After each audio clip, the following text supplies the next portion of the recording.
Mga kababayan, dahil alam po natin na by Wednesday, this coming Wednesday, ay mas magiging malala daw po mga kababayan. Mas matindi po, mainit ang talakayan dyan po sa Committee on Justice sa pagdinig po ng kaso ni VP Sara Duterte or ng kanyang impeachment.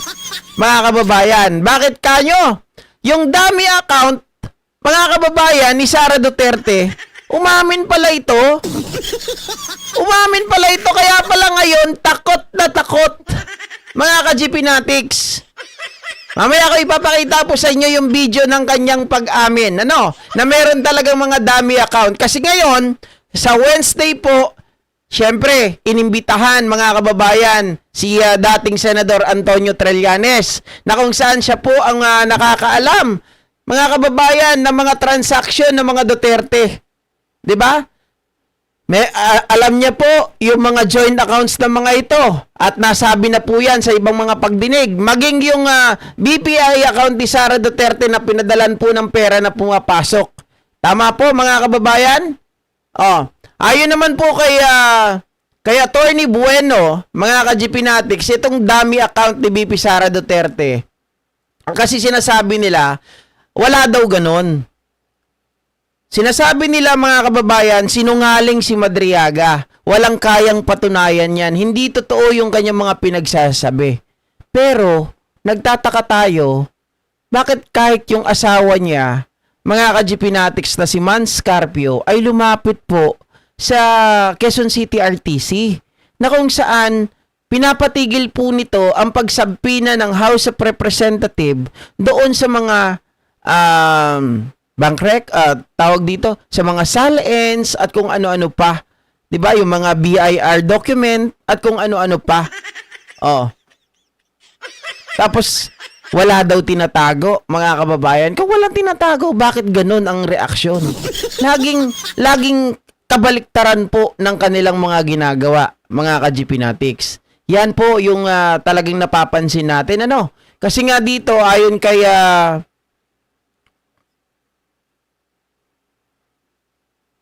po kay Attorney Bueno, mga kababayan,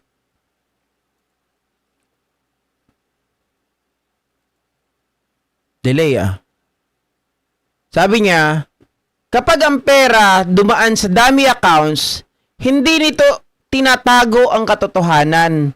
Lalo lang nitong pinapakita kung saan ito dapat sundan. Sa batas, hindi sapat ang paliwanag kung ang financial trail ay malinaw at dokumentado. Dahil dito nasusukot ang tunay na pananagutan. Sa huli, hindi pangalan ang mananagot ng sikreto, kundi ang ebidensya ang maglalantad nito, mga kababayan. Mga ka-GPnatics, kasi nahalungkat ko yung isang video ni BP Sara Duterte na kung saan po ay mayroon talaga siyang ginawang pag-amin. Ano yung pag-amin, mga ka-GPnatics? Kasi nga, syempre, masusunog na sila ng gusto dito eh.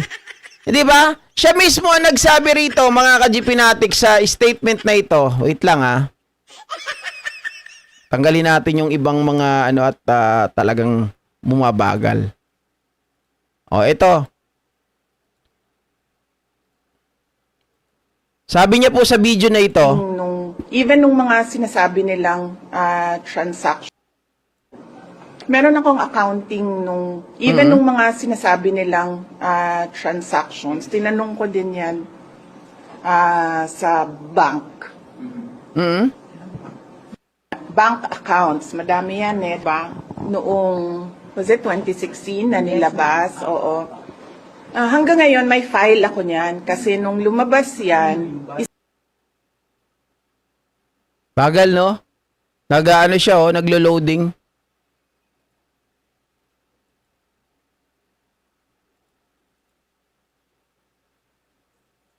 na nilabas, oo. Hanggang ngayon, may file ako niyan kasi nung lumabas yan,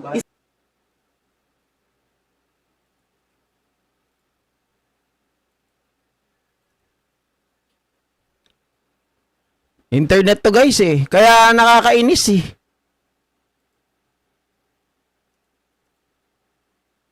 nung lumabas yan, Yan, ayaw talaga mag-loading.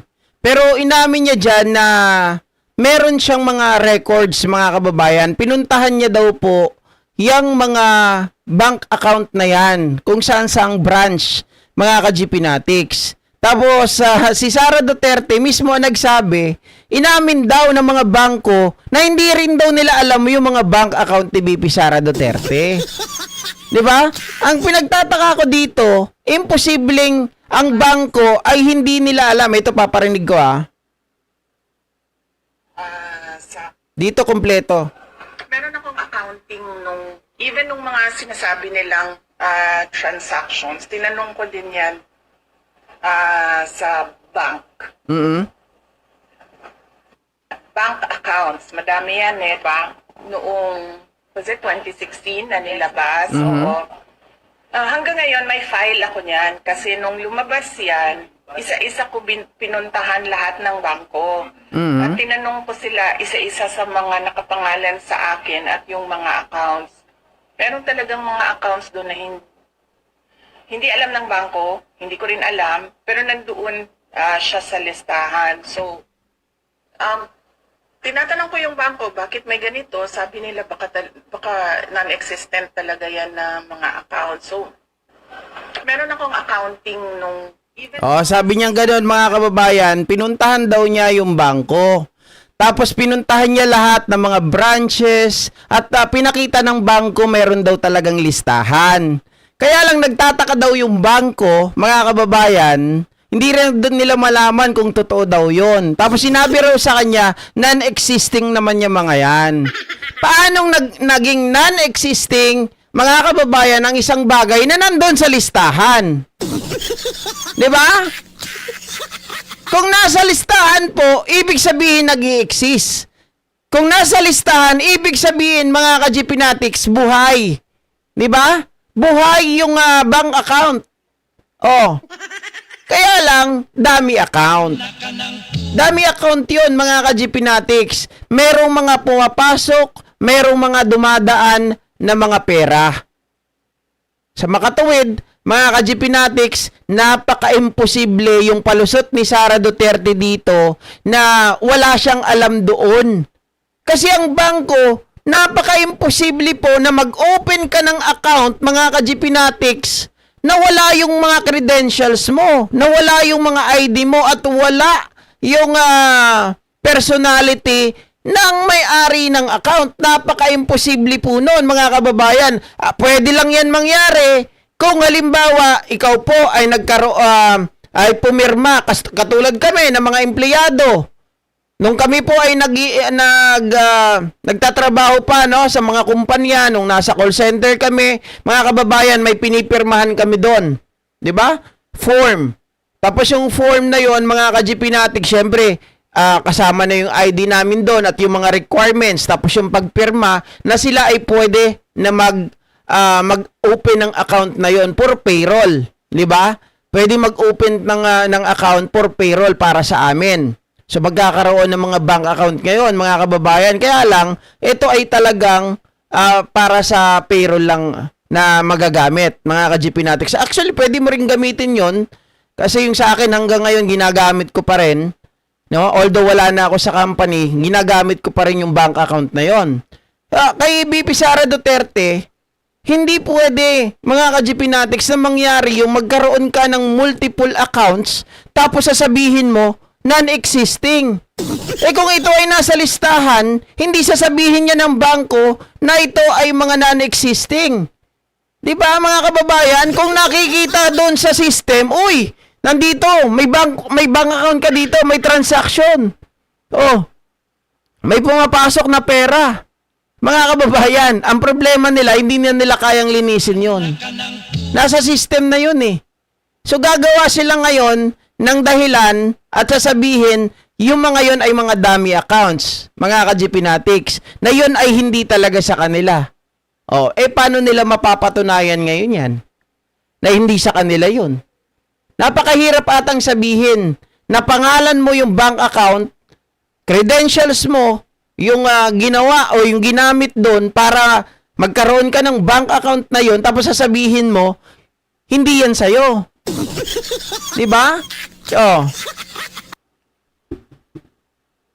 Sabi ni Ron Reyes, pwede bang hindi alam ng bangko? Ang gulong mulustay. In fact, indeed, magulo talaga siya sa kwento niya. Actually, binitin niya dito eh. Meron siyang pinagtatakpan. Kaya mga ka-GPnatics, medyo hindi niya tinuloy. 'Di ba? Medyo iniba niya ng konti eh. Hindi ako nag-edit nito, talagang yan po yung nakalagay, mga kababayan. Asa na yun? Balikan ko lang ulit ha.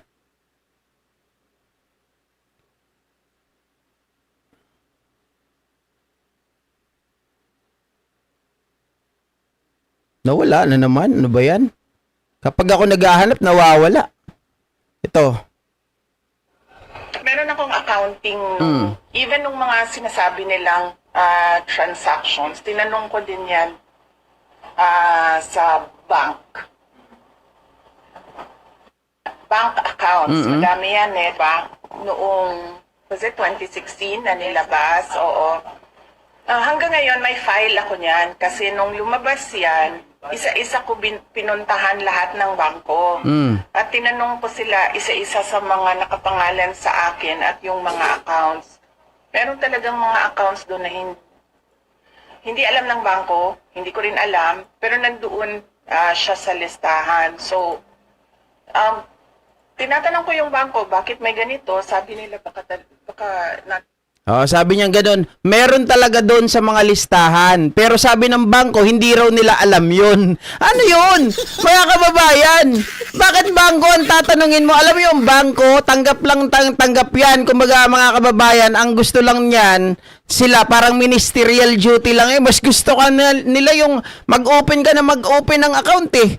'Di ba? Pero hindi sasabihin ng bangko, mga kababayan, na nasa listahan yan, pero non-existing yan. Kalokohan yun. Oh. Halatang-halata, dito pa lang may pinagtatakpan si Sarah. yan, isa-isa ko pinuntahan lahat ng bangko. At tinanong ko sila isa-isa sa mga nakapangalan sa akin at yung mga accounts. Meron talagang mga accounts doon na hindi alam ng bangko. Meron talagang, inisa-isa niya daw yung mga accounts. Meron talagang mga accounts doon na hindi alam ng bangko. Wow, mga kababayan, bangko pa magsasabi na hindi nila alam yon? Kalokohan. Mga ka-GPnatics, hindi ka naman makakapagbukas ng bank account, mga kababayan, ng magic lang, instant, 'di ba? Alangan naman yung bangko mismo, yung kanilang computer magge-generate ng pangalan, oy, Sara Duterte. 'Di ba? Mga kababayan, ganito ang birthday. O eto yung bank account. Hindi naman ganoon. Siyempre may process 'yan. No? Hindi pwedeng si Casper ang gagawa niyan. Anak ng tinapa. Kaya medyo dito po tarantang-taranta na sila eh. Hindi na nila alam kung paano po nila lulusutan. 'Di ba? Etong mga ito. Kasi nung nakaraan, bulilyaso na sila eh. Na bloodbath na sila ni Madriaga. Mga kababayan, although merong sabihin natin may konting sablay din si Madriaga, inaamin ko naman yun eh. Base po sa sarili kong opinion, lalong-lalo na dun sa painting, 'di ba? Medyo may butas din doon sa bank check, pero naipaliwanag naman ng maayos 'yon. Pero lahat, mga kababayan, overall performance ni Ramil Madriaga talagang sa pool na sa pool itong mga kampo ni Sara Duterte. Lalo ngayon matatakot sila dahil sinabpina na itong si sinabpina na itong si Trillanes. Papunta na yan, mga kababayan, na sa susunod na, 'di ba, April 22. Kasunod niyan, ipapatawag na rin yung dating Deputy Ombudsman na Karandang. Mga kababayan, na kung saan ito ang magpapatunay na magko-corroborate doon sa sinasabi ni Trillanes na yung bank account ni BP Sara Duterte, mga ka-GPnatics, ay talagang may mga pumapasok po na milyones kada buwan. Ay kada anim na buwan ata, 4 to 6 months, may 40 million to 50 million na pumapasok.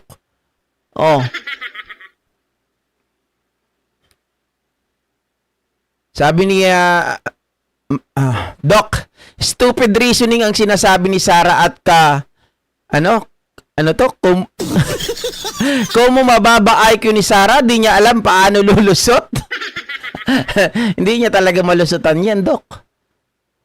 Kasi ang kasinungalingan, mahirap yan lusutan. Di ba?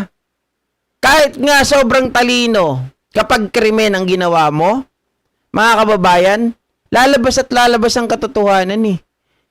Kahit sino pang napakatalinong tao, mailalabas at mailalabas mga kababayan ang tinatago mo. Argo, shout out. Kaya dito, kahit anong gawin niya na pagtatago, wala naman na silang ibang wala na silang ibang choice kundi siraan na lang si Maramil Madriaga, siraan si Antonio Trillanes at kung sino-sino pa na mga kalaban nila. Oh, kita mo nga, sabay-sabay sila na umaatake ngayon. Sabay-sabay sila mga kababayan ng paninira doon sa mga taong naglalabas po ng kanilang kabuktutan. Si Sarah na mismo nagsabi dito. Meron talagang mga account. May mga bank account mga kababayan na inisa-isa nila, pinuntahan niya. Siguro mga ka-GP sa sobrang dami, hindi niya na maalala yung mga yon. No? Tapos binerify niya sa bangko, maraming mga pera mga pumapasok. Kaya ngayon nagkakandalito-lito na sila. Hindi nila alam na mahalungkat pala yon. 'Di ba? Sabi ni Arden, Apainsol, ginagawa nilang tanga ang mga tao. Ano pa nga ba? Sobrang ginagawa nilang mga mangmang yung mga tao. Imbis na mga ka-GPnatics, silang mga nasa pwesto sa gobyerno, silang mga nakakaalam, silang dapat na maging huwaran para sa atin. Mas lalo nilang ginagawang mangmang, walang alam. At nililito nila ang taong bayan sa kanilang mga pinagagawa. Pagdating sa bangko, imposible, sabi ni Ron Reyes, pwede bang hindi alam ng bangko ang gulong-mulustay? Diba? Ako kasi, mga kababayan, sa dami ko ring pinasukan trabaho, no?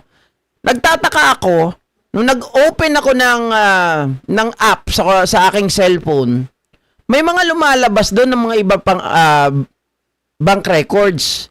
Nagtataka ako, sabi ko, hindi ko naman to alam.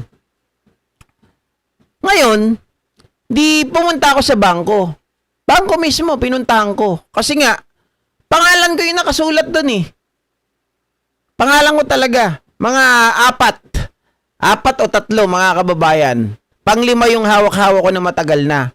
Tapos, yung bangko, sinabi talaga sa akin, ito yung ito yung mga, kita mo may mga pumapasok na pera, ito yung mga nagpapadala ng pera, kasi ito ay, para sa sweldo ninyo, nung nandoon ka pa sa trabaho na yon. Dami ko ring napasukan na trabaho, iba-ibang ATM yon, pero same, mga kababayan, puro BPI. 'Di ba? Hindi ko nagamit yung, kumbaga, kada trabaho, kada company, iba yung ginagamit ko na ATM. So ngayon, marami siya. May pumapasok, may mga transaction talaga doon. Sasabihin mo, okay lang sabihin mo hindi mo alam. Nakalimutan mo sa dami. Mga kababayan, pero ang bangko, hindi sasabihin ng bangko na hindi namin alam yan, ma'am, kung paano yan nag-exist. Ganon. Hindi sasabihin ng bangko yun. Hindi rin sasabihin ng bangko na yan ay dummy account lang. Di ba mga kababayan, hindi sasabihin yun kasi once ito ay existing mga kababayan, ibig sabihin, nandyan talaga yan. Nakatayo talaga yan. Ginagamit talaga yan or ginamit yan. Di ba? Maaring nakalimutan mo na, pero hindi pwedeng sabihin nasa listahan pero non-existing. Nasa listahan nga eh. When you say, nasa listahan, nag-i-exist. Mga kababayan, Diyos ko naman, Sarah. Sabi ni Putin, hearing this over and over and over paulit-ulit. Need to go na bago pa tuluyang mahawa here in katangahan ni BP. Maraming salamat. Ano ba yun? Ganun talaga si Putin. Wala tayong magagawa dyan. Kailangan natin pakinggan. Kailangan nating ulit-ulitin yung mga ganito. No? Kahit nakakasawa na, talagang kailangan po natin ulit-ulitin, halungkatin sa baol. Ipakita lamang yung kasinungalingan. Di ba? Kailangan natin i-prove na talagang sila na mismo sa kanilang bunganga ng gagaling. Hindi naman po tayo mga kababayan nag-iimbento dito, 'di ba? Yap, tama ka Edgardo Derigay. Hindi dami account 'yon, madami lang talagang account. 'Di ba? Sobrang dami lang talaga ng account. 'Yun ang katotohanan. Kaya hindi na nila tawag dito, kaya hindi na nila maalala. Mga kababayan. Ska. Ayan abangan natin sa Miyerkules kung ano po ang mangyayari dyan, mga ka-GPnatics, kung paano mapapahiyak na naman ang kampo ni BP Sara Duterte. Baka mamaya, bigyan nyo ng gamot yan. Baka mamaya magwala. O kaya, bigyan nyo na kaagad ng busal. Para maaga pa lang, mga kababayan, ma-prevent na natin baka mangagat.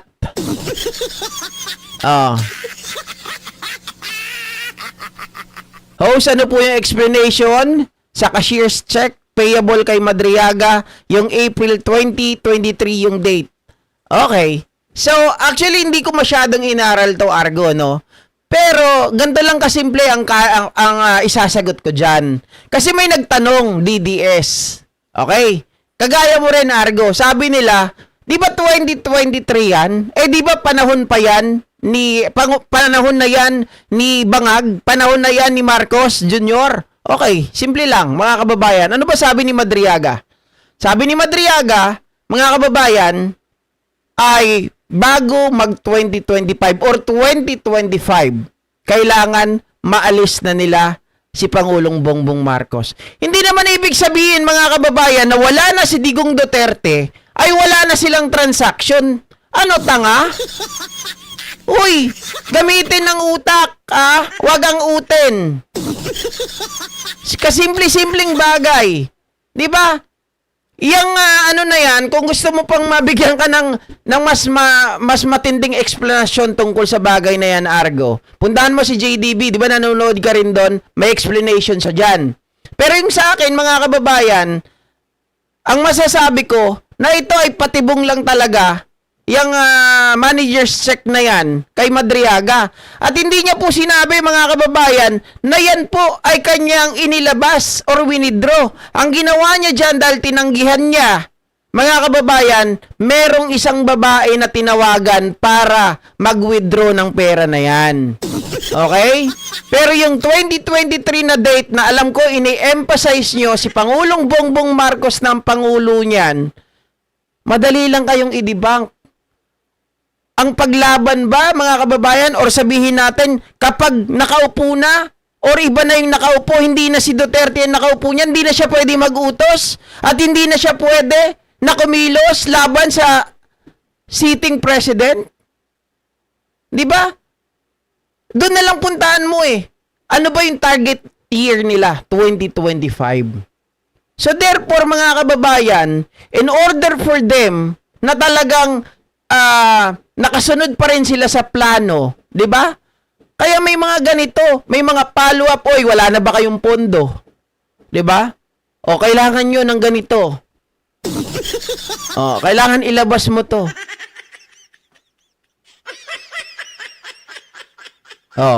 Di ba? Sabi ni Prince J. Banares, wag nang tawagin na BP si Chaka, saka Sara nakakabwisit lang. Hindi naman ako nakikipag-away sa'yo, Argo, no?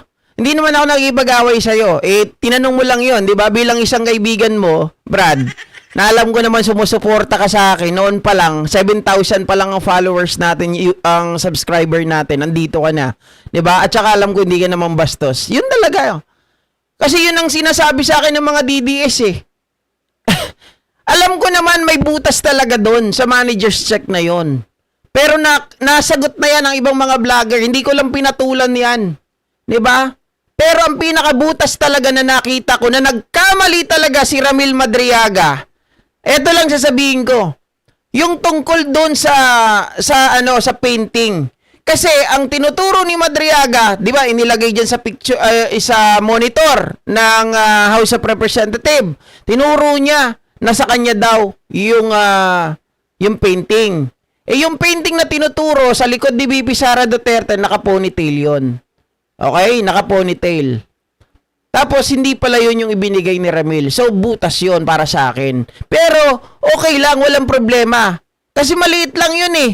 Mga kababayan, maliit na detalye lang yun. Almost the same naman sila.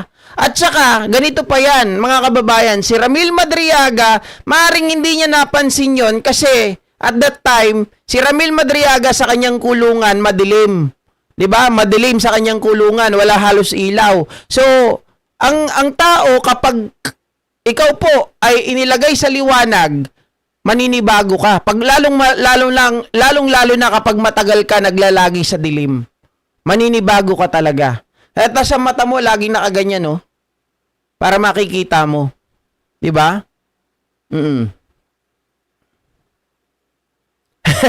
Sabihin mo sa BP mo mag-resign na. Oo. Sa paghatid, pag-deliver niya ng mga salita o paliwanag sa mga tao, talagang walang tamang edukasyon at walang good manners yan si Sara, sabi ni Virgilio 1. 'Di ba? Mga ka-GP Natics, sana nasatisfied kita sa sagot ko, Argo, no? Alam ko naman walang malis yun. Pero malakas ka manukso eh, alam ko yan. 'Di ba? Kilala na kita eh. Malakas ka manukso, kailangan may baon ako. Kahit pa paano, sabi ko nga hindi ko kinontent yan tungkol dyan. Kasi tinitingnan ko din yung tawag dito, yung pwedeng isagot. No? Mga kababayan, pinag-aaralan ko rin yan eh. Tinitingnan ko din kung talagang may butas or wala. Mga ka-GP Natics, hindi ako basta-basta yung vlogger na sasawsaw ako, nasasabihin ko na malinis, kompletos ricados, walang pagkakamali dun sa sinabi ni Madriaga. Hindi ko sasabihin yun. Bakit? Magbabackfire sa akin yun eh. Kasi napansin ko naman talaga, mga kababayan, binalikan ko yung video, lalong-lalo na sa painting, mali talaga sila doon. 'Di ba? Almost the same yung painting, pero yung sa kanila maiksi pala yung buhok. Yung tinuturo ni Ramil Madriaga na nasa likod ni Sara, naka-ponytail. Oh. Mali talaga yun. Okay? So ayan, aabangan natin ulit yan mga ka-GP Natics ha. Yung sinasabi ni Sara Duterte na marami daw talagang accounts. Salamat Argo. Buti pa si Argo, may pangkape. Gusto ko yan Argo. Kaya lang di ako pwede dyan sa 3-in-1 eh. Kape lang na walang asukal.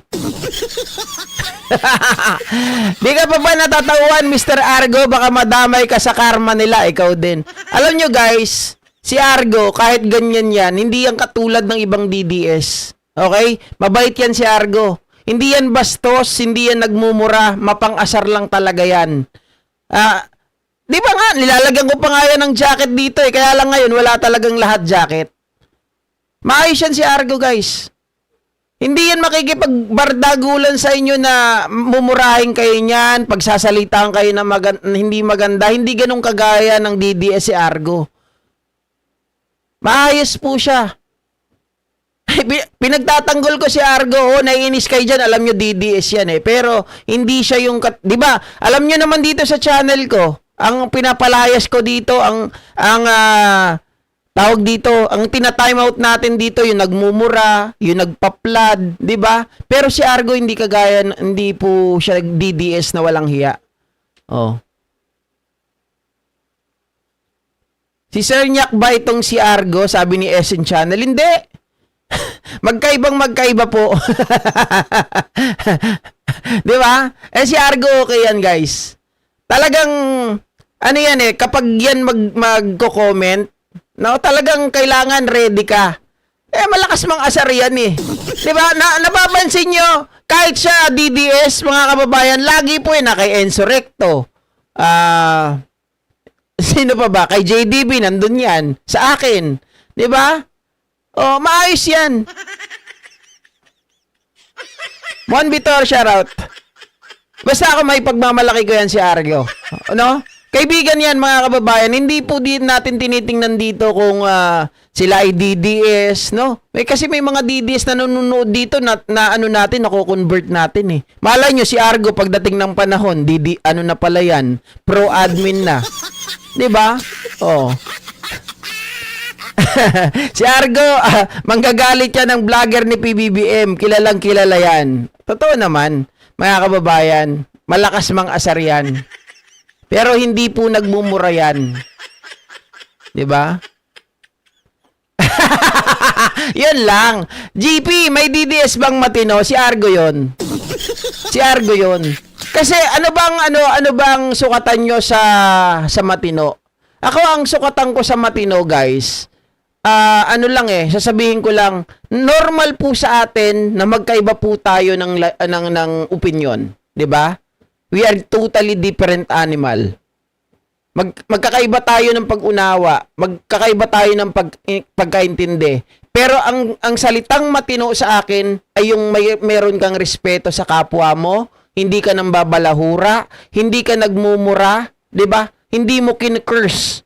At ikaw ay sumasagot o nagtatanong lang base sa pinag-uusapan, yan ay matinong tao para sa akin. Pero kapag ikaw nagmumura, tapos nandito ka walang kwenta sasabihin mo, bayaran ka, putang ina mo, gaganong-ganon, mga ka-GPnatics, ay walang ano yan. Hindi matino yun. 'Di ba? Pero kapag yung tao respeto, hindi ka minumura, hindi po nagsasalita ng kung ano-ano laban sa'yo, pinakikinggan lang at gusto ka lang tawag dito i-test doon sa sinasabi mo kung kaya mo ba i-debunk, kaya mo bang i-rebut, okay lang sa akin yun.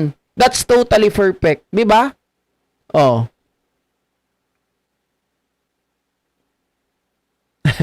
Sunny Mastrilli, hello. Naku, wag kang pupunta kay Yolo Argo. Pangalan pa lang na DDS, wala na, sabi ni Rico. Grabe naman kayo, guys. Iba-iba naman ang tao. 'Di ba? Sabi ko nga sa inyo, magkakaiba kahit pare-pares silang mga DDS. Yung ibang mga DDS, talagang walang utak. 'Di ba? Si Argo malakas lang mang asar, pero nasa kanya yung respeto. Oh. 'Di ba? Kaya I vouch him. Oh. Oo.